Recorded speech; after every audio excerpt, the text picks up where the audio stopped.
Notre dépendance au pétrole assure aux compagnies du secteur énergétique des profits phénoménaux. Je les vois engager d'énormes ressources pour faire barrage aux énergies alternatives, pour contrôler les réserves mondiales et pour maintenir des prix du pétrole élevés. Elles disposent de suffisamment d'argent et d'influence pour supprimer tout ce qui pourrait menacer leur monopole. Mais qui se cache derrière les énormes compagnies du secteur énergétique? L'empire du pétrole des Rockefeller a démarré en 1870, lorsque John D. Rockefeller a fondé la Standard Oil, devenant ainsi le premier milliardaire américain. Depuis, la Standard Oil est devenue ExxonMobil et a donné naissance à bien d'autres compagnies. Les Rockefeller contrôlent également notre alimentation. À l'origine, ils ont été responsables de la mutation mondiale en faveur d'une agriculture à grande échelle basée sur le pétrole. Je me souviens de la pseudo-révolution verte des années 60 et 70. Comme la plupart des gens, j'ai pensé que c'était une bonne chose. Cependant, l'idée reposait sur la plantation d'énormes parcelles d'une seule culture, utilisant de grandes quantités de pesticides, herbicides et fertilisants à base de pétrole. La révolution verte était une idée originale de la division des sciences naturelles de la Fondation Rockefeller, en partenariat avec de grandes entreprises agricoles. L'agriculture basée sur le pétrole a généré quantité de nouveaux profits pour l'industrie pétrolière, mais n'a jamais tenu ses promesses d'éradiquer la faim et de promouvoir la santé. Au début, elle a augmenté la productivité parce que chaque parcelle était exploitée pour une production immédiate. Mais on peut aujourd'hui constater ses coûts réels. Les contribuables paient des milliards en subventions aux entreprises géantes de l'industrie agroalimentaire. Les petites exploitations familiales ont disparu. La biodiversité est détruite. Les produits chimiques toxiques empoisonnent les ouvriers agricoles et polluent la terre. L'eau et nos réserves en nourriture mettent en danger notre santé à tous. En 2010, près d'une personne sur 7 dans le monde n'a pas mangé à sa faim.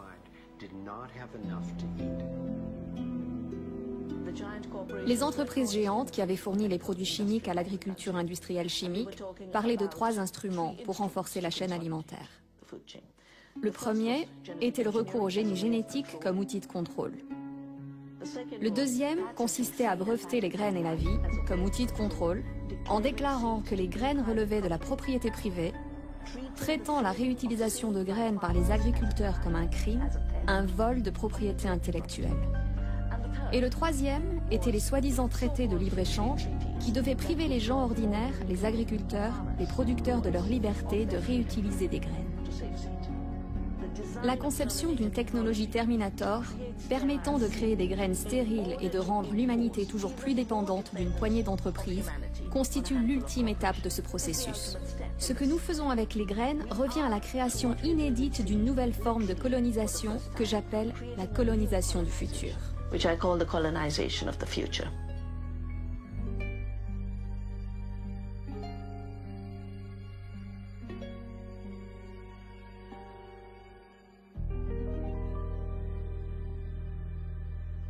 Donc, dans 2 domaines cruciaux, à savoir l'énergie et l'alimentation, les mêmes familles d'élite issues du monde de la banque et leur entreprise ont pris le contrôle et les conséquences ont été dévastatrices. De mon point de vue, cela a été bouleversant, au début, de découvrir un tel monopole d'influence. Mais je savais que c'était important, un peu comme lorsqu'on apprend qu'on est victime d'une maladie grave mais curable. Il est alors utile d'en comprendre la cause et le fonctionnement si on souhaite la soigner. J'ai donc continué mon enquête. Si de grandes familles issues du monde de la banque contrôlent les marchés du pétrole et de l'alimentation, dans quel autre domaine leur influence s'exerce-t-elle? Comme je suivais la trace de l'argent, j'ai commencé à constater le même schéma de contrôle dans tous les aspects de nos vies. Et j'ai toujours trouvé les mêmes familles à leur tête, soit directement via leurs banques et entreprises, soit indirectement via leurs grandes fondations. Encore une fois, ce sont les Rockefeller qui ont créé la National Education Association, organisation syndicale de l'éducation nationale aux États-Unis, avec l'aide de la Fondation Carnegie, et plus tard, celle de la Fondation Ford. Ce que les capitaines d'industrie attendaient de nos écoles, c'est une main-d'œuvre obéissante et docile, constituée d'employés faciles à gérer et de consommateurs enthousiastes. Les écoles sont faites pour mettre en place des habitudes fixes en réponse à l'autorité. C'est pourquoi cela prend 12 ans. On attend de vous que vous répondiez par réflexe quand une personne avec un statut d'autorité vous dit quoi faire.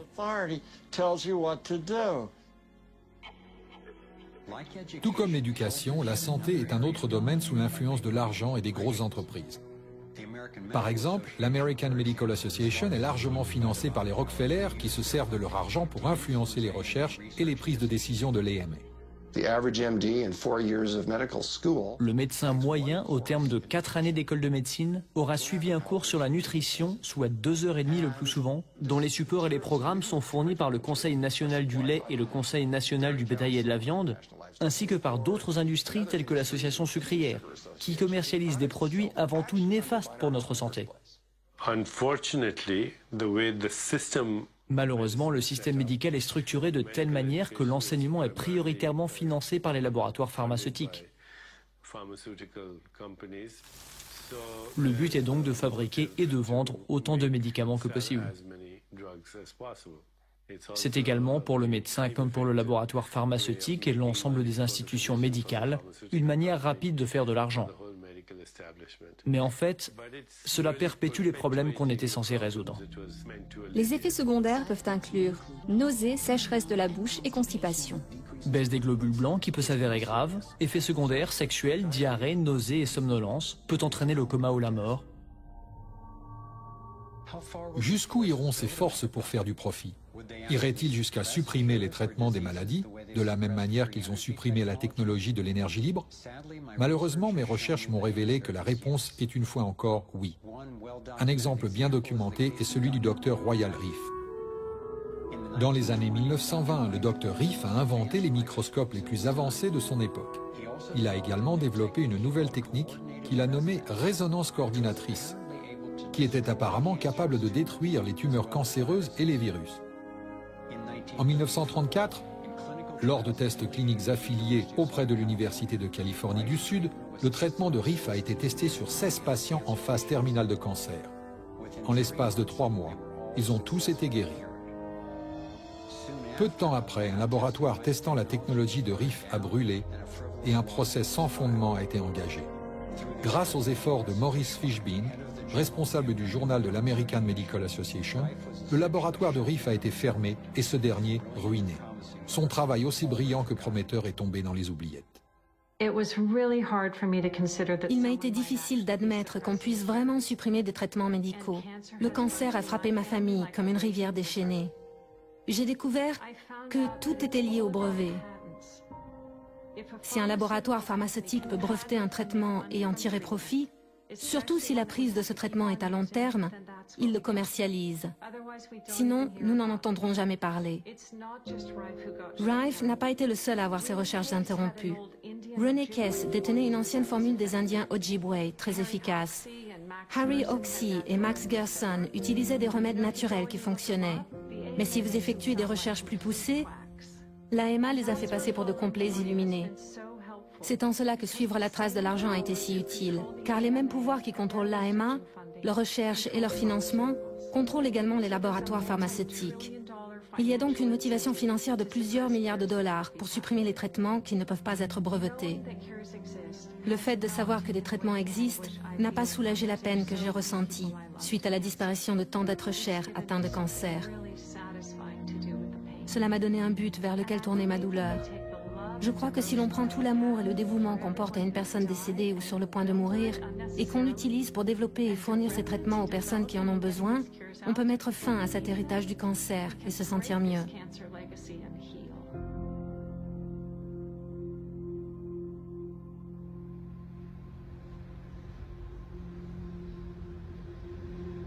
Aussi difficile que cela a pu être, je suis arrivé à une conclusion inévitable et profondément gênante.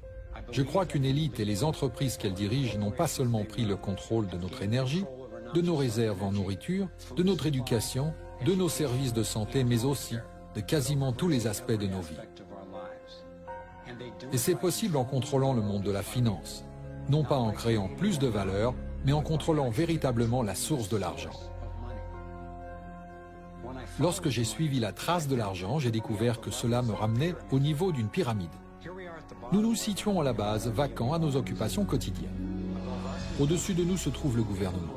Ces personnes à qui l'on donne le monopole du pouvoir et qui l'utilisent pour nous taxer et nous contrôler, que l'on soit d'accord ou pas. Mais qui les contrôlent, eux? Au niveau supérieur se trouvent les entreprises. Beaucoup diraient que désormais ce sont les entreprises et non pas les États-nations qui dirigent le monde. Il parle de corporatocratie. Pour prendre possession des ressources mondiales et contrôler les marchés, cette corporatocratie doit avoir accès à un argent de faible valeur. Les grandes entreprises obtiennent leurs prêts à des taux préférentiels auprès des grandes banques, ce qui signifie que les élites aisées qui contrôlent les plus grosses banques contrôlent ces entreprises. En suivant la trace de l'argent, j'ai appris que presque toutes mes croyances à son sujet étaient fausses. Il est intéressant de voir à quel point on se pose si peu de questions sur toutes ces choses de la vie quotidienne. Lorsque, par exemple, nous nous rendons dans une banque et que nous demandons un prêt de, disons, 50 000 $ ou 50 000 livres, que se passe-t-il vraiment? La plupart des gens vivent leur vie en se basant sur une vague image de ce qui se passe. Ce qui se passe réellement lorsque vous demandez 50 000 livres, c'est qu'ils saisissent ce nombre sur votre compte. C'est tout ce qu'ils font. Ils ne frappent pas de pièces, ils n'impriment pas de billets, ils ne déplacent pas de métal précieux, ils mettent seulement la somme de 50 000 livres sur votre compte à partir d'un écran d'ordinateur.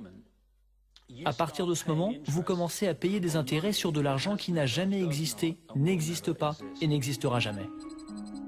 Il s'avère que l'argent prêté ne représente en réalité qu'un neuvième de l'argent dont les banques disposent dans leur coffre-fort.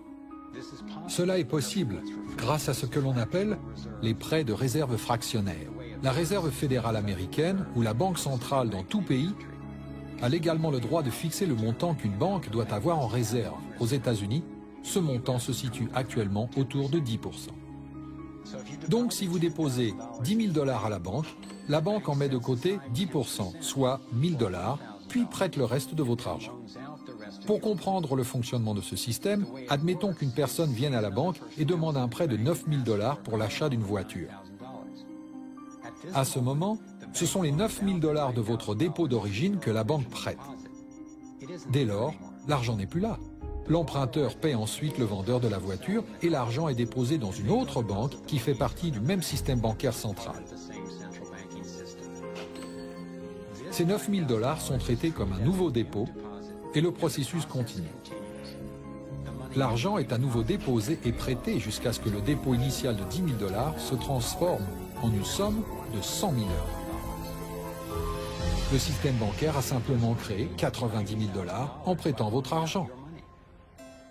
Apparemment, cela a débuté avec les orfèvres du XVIIe siècle, lorsque la monnaie d'échange était l'or. L'or était lourd à porter. Le véritable métal était donc stocké dans les coffres-forts et le commerce s'effectuait grâce à des récépissés. Ces récépissés représentaient la première forme d'argent papier. Étant donné que seules quelques personnes retiraient leur or à n'importe quel moment, les propriétaires des coffres-forts, essentiellement les nouveaux banquiers, ont commencé à créer des récépissés pour plus de métaux qu'ils n'en avaient réellement. Ils ont prêté ces récépissés et facturé des intérêts sur de l'argent, en l'occurrence de l'or, qu'ils ne possédaient pas réellement. C'est ainsi que notre système de réserve fractionnaire a vu le jour. Dans ce système, les banquiers sont supposés créer de l'argent à partir de rien, alors que le reste d'entre nous doit travailler dur pour le gagner. Cela a engendré une forme moderne de servitude, dans laquelle la masse de la société travaille désormais pour s'acquitter de ses dettes auprès des banques.